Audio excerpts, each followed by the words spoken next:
I'm Lanikia, and you're watching What Happened on the Soaps. This is General Hospital Edition. Y'all, today is Wednesday, and this was like okay. Today is Wednesday, January the 4th, 2023. Excuse me. Let's just jump right into it. On a scale of 1 to 10, I know it's a high rating, and I know I rarely give these out, but I'm going to give it a 10. This was a 10 for me. It had breakups, it had reveals, it had death, it had everything that I want in a daytime soap. They put it in there, and I said, wait a minute, on a Wednesday, you better be come through. General Hospital is bringing me back in, because at first, for a long time I'm like, I don't even want to watch this soap hardly, but like they showed all my favorites today, so let's get into it. All right, we see Laura and Ava, and she's telling Ava, what's going on? What does Victor have her over my son? Why is he? Because he said, his Uncle Victor could either help or hurt him. What is going on? What I need to help my son. And Ava can't tell her, because she can't tell her that she pushed Esme over she dove into the cliff and everything. Ava can't let her know that information, but they sit down and they start talking, and she says, "Oh, girl, I didn't able. I was cold to you when you first got with Nicholas." And Ava said, "I get it. She said, but Nicholas, he says I'm meddle." This is Laura to Ava. She was like, Nicholas says I'm meddle and I shouldn't have done, should stay out of his life, son. And she said, well, I wish I had been the mother you are to Kiki. Maybe if I hadn't been so alone and sad and couldn't and unforgiving. And Laura tells her, don't do that to yourself, Ava. You're a great mother to Avery now. You're setting the example. You're changing your ways now. And she said, I'm sorry. Laura apologizes to Ava. She said, because I kept telling you, work with my son, stay with him. She said, because I saw how much y'all loved each other and how y'all don't keep anything from each other. So that's why she thought she could help her with Victor. She said, that's not us anymore. Laura, your son, Ava just like, Laura understands this Nicholas has hurt Ava, over and over again. And she's just done this time. She wants to be with them, but he's keeping so many secrets, he can't even be with them. So anyways, child, as she's talking to Laura, Nicholas calls and he tells Ava Esme is in the hospital. The police, she says, anybody know? And she said, everybody, the police, the med team, like everybody know. And she said, I'll be right there. So she tells Laura, because Laura's like, what was that? And she says, Esme Prince has reappeared and she's in the hospital. So they go over there, right? So then Dante goes in on Esme and he's saying, Miss Prince, can you tell me where you've been the last 6 months? He's interrogating her. Esme, I said, Dante, the girl is shy. I mean, I'm sorry. I know y'all don't like Esme. I do like the character, because if you're going to be villain and evil, go be 100% villain and evil. And that's what I like about Esme. She owns, for the most part. She does play victim a lot, but for the most part she owns who she is. When she's talking to her daddy now, she does play victim a lot. And I know y'all like, Nikki, well, I mean, it is what it is. I like her. Y'all know how I like some certain characters, but I said, Dante, the girl is shaking. She clearly is not well, and so this isn't the time to interrogate her. I can't even believe the hospital let you in to do it. But anyways, TJ comes in and he's asking Esme some questions, because she tells Dante, "Why do you keep calling me Miss Prince?" And he's looking at her like, hmm? And so then TJ comes in and he asks her, like, he says he needs a baby monitor and all that. And she said, "What you need that for? This is Esme." And he said, "The baby. When the last time you felt it move?" She said, "Baby, baby." She threw that cover back and said, "I'm pregnant." And Dante's, because at this point Dante's sitting over in the windowsill and he looking, he like, "Oh Lord." So then TJ trying to figure out, he said, "Do you know who you are? Do you know your name?" And she said, "I can't tell you." And so he was like, this happens. Sometimes people are traumatized. And so then Dante leaves because he don't know what to believe. And then she tells TJ, because it's just her and TJ in there, and she says, "I'm scared." Girl, you should be. You got a lot of stuff to answer to. So then, oh, I'm sorry, y'all. So then we see Spencer is asking Nicholas, what's in this for you? Like, what you doing here? I know this is something else to it. And so he says, listen, Trina and Elizabeth, I'm going to go and talk to my daddy in private. And it's intense. And Trina tells Elizabeth, that seems like this gonna be a tough conversation that's about to happen and go down between these two. And so then Nicholas and Spencer go talk in private. He said, "Tell me." He said, "I know that baby that Esme is carrying isn't mine. So is it yours?" And Nicholas doesn't want to admit, say anything in public. He don't want to say it, but Spencer, he's like, yeah, you need to tell me the truth. Is it yours? Is that why you're here? What you trying to cover up? Like, what's going on? And so, he knows that the baby's Nicholas, but Nicholas isn't really trying to confess anything else because he could go to prison, okay, kidnap this girl or whatever. So he could be in trouble. And he roped Elizabeth into it as well. And he can't say, no, she was just living on the island with me and I was trying to protect her. And that's why I didn't say anything. Well, I guess he could, and it'd be their word against Esme's, but I don't know, child. So then Nicholas Nicholas and Elizabeth talk, right, and as they're speaking to each other, she's like, Esme could be right now telling what's going on, and he says, I know. And she says, Nicholas, she's like, Nicholas, what are we gonna do? It's over. She's gonna tell what's been going on, and it's over for us. We have to come clean. We have to do something. He said, hold on, I gotta make a phone call. And that's when he went and called Ava. I thought he was making a phone call to Victor or somebody who could straighten this situation out, because it clearly is not him, child. So then Spencer and Trina are talking, and she said that looked like an intense conversation between you and your father, because he was telling Nicholas, I know this is your baby and all that. He said, oh no, it's nothing, because he can't tell Trina what he knows. And he said, oh, when Cassadines talk, it always looks so intense, and that's what keeps up with the mystique of us and all that kind of stuff. She was like, okay. So then Dante comes out, because Nicholas is making his phone call to Ava at this point. So Dante comes out, and it's Elizabeth, it's Spencer and Trina, and they're all talking, right? And they say, what does Esme know? What does she remember? What is she saying? And he says she says she can't remember anything. And Spencer says, don't believe that. That's a lie. That's a ruse. And Trina said, I don't know, because Spencer had told her earlier that he thinks, that Esme isn't really the hook kid. Trina had told Spencer, I don't know if Esme the hook killer, because look how big pregnant she is. And he says, but Spencer is telling Dante, don't believe this. This is all fake. And so then Nicholas gets done with his call, and Elizabeth leaves, and she tells him, let me go and talk to you in private. And she said, right now, Esme she doesn't remember anything. And he says, I don't believe it. What's her angle? She's probably wanting something. And Elizabeth said, honestly, I believe it, because she's been through a traumatic event. So she might not remember anything. And he says, like in the last few weeks, she doesn't remember. She said, no, she doesn't remember anything at all. And he's like, oh God. And he was like, she'll probably try to we need to get our alibi. Like, she's probably just trying to get an alibi and all of that together. And we need to get, they need to get some things together. And so then Laura comes in, because she was with Ava when they got the phone call from Nicholas that Esme was in the hospital. And Laura said, alibi and stuff for what? And so they try to play it off and talk about Esme and everything. They try to act like it's nothing, but Laura can tell they lying. So then we see Spencer and Trina continue to talk, and she says, honestly, Spencer, I think there's more to it than this. I think Esme really has lost her memory, and that I don't know. I'm not seeing her as the hook killer. Spencer, she's too pregnant to be the hook killer.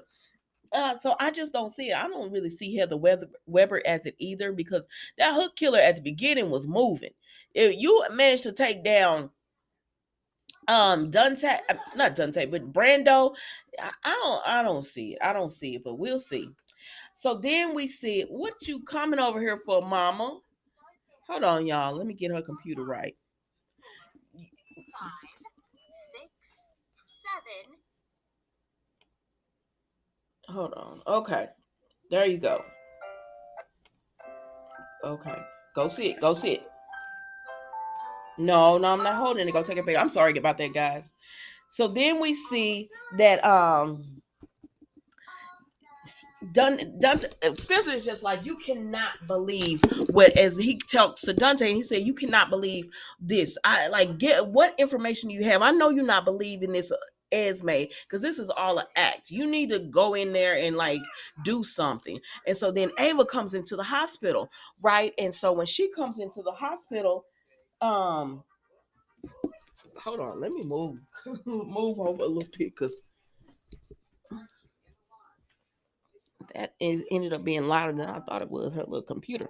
But anyways, so Trina was like, "Ava, what you doing here?" And she was like, I was a victim, and I was hit. Nicholas called me, and she said, "But what you got a reason to be here though for?" Because it is not making sense to Trina. Trina is me. I'm trying to figure out the pieces because Trina is like, all this stuff is not adding up, and I'm trying to figure this out. So Ava trying to give some kind of excuse for Trina, and that's when she sees, uh oh, that's when she sees Dante talking to Spencer. And so Trina and Ava go over there and she says, "What information do you have about Esme? How far along is she in the pregnancy?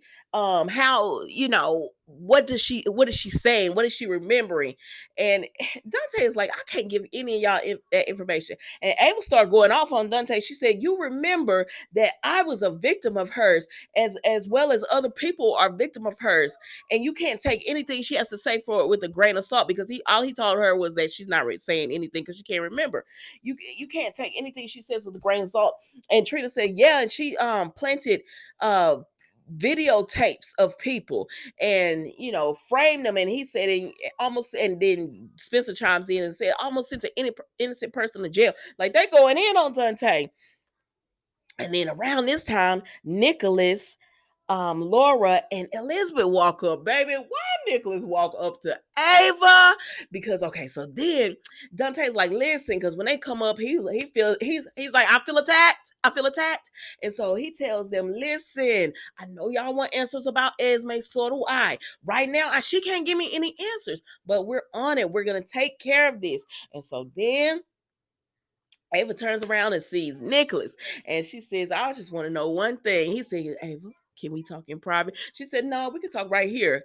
That baby, when did Esme conceive? She asked Nicholas this, and he says, "I think it would be better if we talked in private." And she says, "No, we can talk right here. We're good right here." And so Laura is seeing this, and she like, "What is this about?" And Nicholas was like, "Let's just go talk in private." And Ava said, "You're not gonna answer your mama?" And no, he don't want to answer Laura. So Elizabeth tries to chime in. I don't know why she did this, but she says, "Hey, Ava, I think you could say that." And she said, haven't you covered for him enough, Elizabeth?" And then so Dante is looking like, "What's going on?" Trina is like, "What's happening?" Spencer's, his eyes was down a little bit because he knows what's going on. Elizabeth's just like, "Well, you better answer it, Nicholas." And Laura is like, "What is happening here?" So then she says, "I just want to know, is that baby that Esme is carrying, is that your baby?" Baby, Nicholas said, "Yes." But when Ava asked the question, "Is that your baby that Esme is carrying?" Baby, Laura's mouth dropped all the way open. She said, "What?" And then Trina was in the back because they're in the back of Ava, and they're like, what's going on?" And baby, when Nicholas said yes, and Laura, I mean, Ava slapped the mess out of Nicholas. Trina was me like, "Oh my God." She's in the back of Ava like, "Oh my God, what is happening?" And Ava said, "That's all I wanted to know." And that's how it went off with them guys. I had to rewind that like 4, 5, 6, 7, 8 times. I was like, "Oh, Ava." That's why it's a 10, because baby, they went off in that hospital. Then we get over here, and Cam is working late at Kelly's, and Scott comes through, just to talk to him or whatever. And he wanted a brownie, so he said, "You didn't spend the holiday with Liesl?" He said, "Nah, but I'm about to go over there now. I was with her. A client called, so I had to leave, but I'm about to go back over there now." He said, "You went with Jocelyn?" He said, "No, but I'm about to be with her now." So he went and texted Jocelyn, "I'm off or almost off. Want to meet up with you and celebrate New Year's Eve." I said, "Child, you ain't gonna celebrate this year. Celebrate New Year's Eve, New Year's Day, or whatever." And so Scott said, "I know you got to work or whatever, but you got to make time for yourself." Now, see, this is where the plot's gonna thicken for me, because Cam said, he was like, I know you got a lot of stuff on you, you with your practice and your mom and the boys and you're working. He said, but because Scott said he was making a little bit of money because he had some kind of accident happen. And Cam was like, I need to be working for you. And he said, if you need some money or anything, you can always let me know. See, Cam has been insulted about money because remember when Spencer told him, he said, Spencer was supposed to be getting like $10,000, and Cam said a year, and Spencer was like, "Oh, Cam, a week," And then Dex was like, "Sonny pays me very well," and started peeling off the money. And see, now Cam is saying something about, I should work for you because I could make some money. And then Scott is saying, if you need money, see, I think this is gonna cause Cameron to go down a path where he's gonna try to get some funds or something. I don't know. I'm just thinking. Anyways, let's move on to what happened in the actual episode, y'all. So Scott, So Scott tells Cam, don't let it always be about responsibility. Go out and have fun with your girl. And he said, I am. I just picked her up. And Scott said, are y'all good? And he said, no, we're great. Because Cam is like, they have been just intimate. They were just intimate with each other not too long ago. And they haven't said anything about a relationship. They still been talking, they still been hanging out. So he thinks everything is all good. So then we go over here to Jocelyn and Dex, and he asking her how you feel. On a scale of 1 to 10, oh, I feel like I can 11. I said, girl, shut up. He says, I feel like 11 too. And then she tells him, I have to go and talk to Cam. I feel real guilty about this. And he was like, you didn't do anything. I guess he was trying to tell her she didn't do really anything wrong. And she was like, no, but I'm in a relationship with him, even if it is over. You didn't tell him it was over, girl. This man still think y'all are in a full-fledged happy relationship. But anyways, so he says, I'm going to go with you with the hook killer and everything. And she said, no, Cam cannot see you with me. I said, but y'all going to be hanging out with each other. He going to see you with this man. Okay, y'all. And so she was like, I have to go and I have to let him know, and everything. I said, this about to be a mess because Michael, you brought this man into Jocelyn's life. You did this. But anyways, so she wants to go over and speak to Cam. So she goes over and Scott's leaving. He was like, y'all two have fun. And Cam is all excited. He was like, oh my gosh, I was just about to call you. I'm so happy to see you. And she says, Cam, we need to talk. And so she sits down with him, right? And she starts telling him, excuse me, we she doesn't think this is working out, and she pretty much she tells him she doesn't want to be with him anymore. And so he's upset and he starts crying. He was like, Jocelyn, what is it? I thought we were fine, like we just were intimate with each other. I said, y'all sure were. You sure were. I said, are y'all gonna have another person pregnant on this show? I'm just asking because it's the dates are really close with this girl. Like Esme, we knew that wasn't Spencer, baby, but if Jocelyn were to get pregnant, what her and Cam really just were intimate with each other. So I don't know, but y'all tell me what you think.